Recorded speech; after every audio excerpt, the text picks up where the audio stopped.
عصير قمر الدين هو واحد من أشهر العصائر في أغلب البلاد العربية، خاصة في رمضان.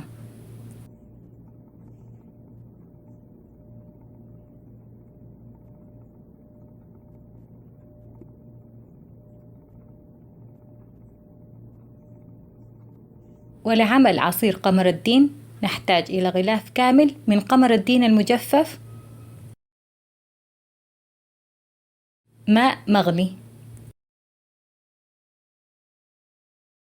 أبدأ بقص قمر الدين مع غلافه النايلون الشفاف إلى قطع متوسطة حتى يسهل القص ولا تلتصق أجزاء قمر الدين بالمقص.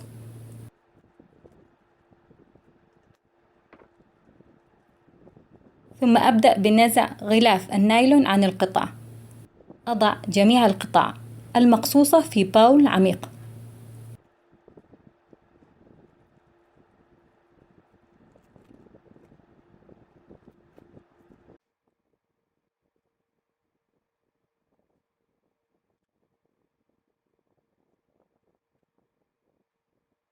ثم أصب على قطع قمر الدين نصف لتر من الماء المغلي حتى تلين سريعا. أترك القطع في الماء المغلي مدة 2 ساعات أو أكثر. يمكنك تسريع العملية أكثر بوضع القطع في الماء على النار حتى تغلي، ثم تحريكها حتى تذوب أغلب القطع في الماء. بعد مرور 2 ساعات أجد أن قطع قمر الدين أغلبها قد لانت. أضع القطع اللينة في الخلاط الكهربائي وبدون سكر.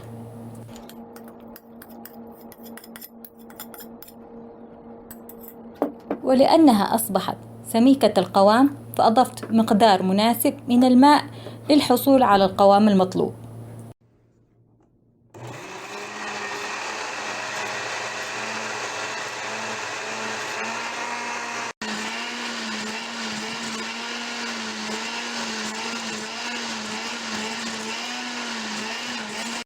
البعض يحب شرب عصير قمر الدين سادة بدون إضافات، والبعض يحبها بنكهة الهيل والقرفة.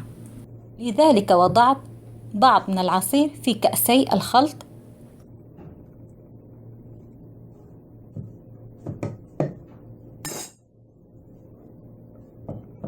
ووضعت عصير قمر الدين السادة في كأس التقديم، ويمكن إضافة بعض ماء الورد أو الزهر.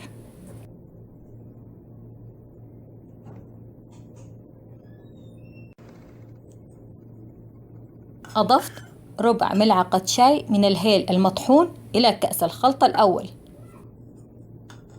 وكذلك أضفت ربع ملعقة شاي من القرفة المطحونة إلى كأس الخلط الثاني، وأقلب العصير في الكأسين حتى تختلط بالبهار.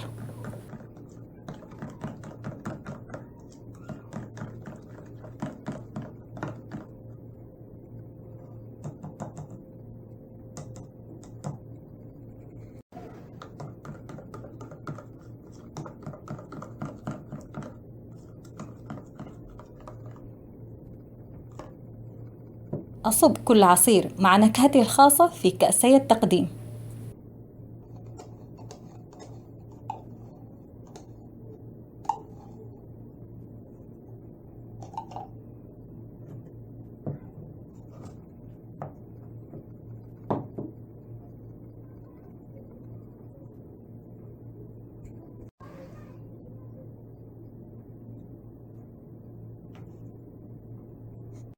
أزين وجه العصير بنكهة القرفة ببعض مطحون القرفة.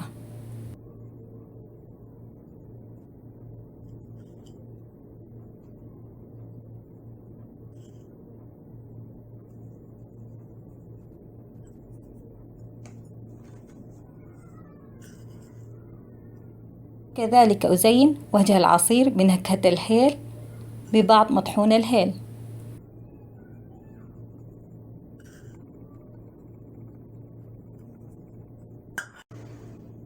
وإذا تحب سموذي قمر الدين فقم بإضافة الثلج إلى عصير قمر الدين الخام في الخلاط.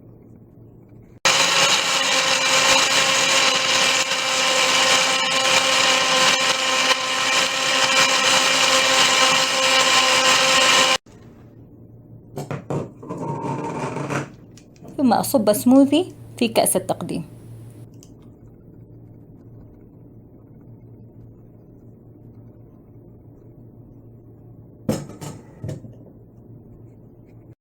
أزين وجه عصير سموذي ببعض أوراق النعناع أو الريحان.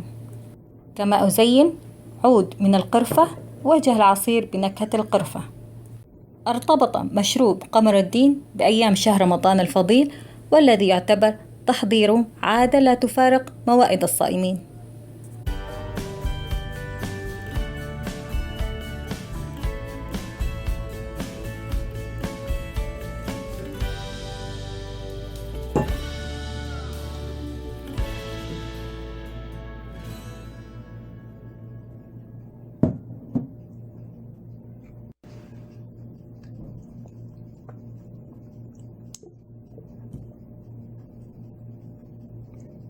يحتوي عصير قمر الدين على عناصر غذائية هامة لصحة الجسم، كاحتوائه الكبير على عنصر الحديد والذي يقي من فقر الدم، كما يحتوي على البوتاسيوم والذي يحمي من مرض القلب والأوعية الدموية وغيرها من الفوائد.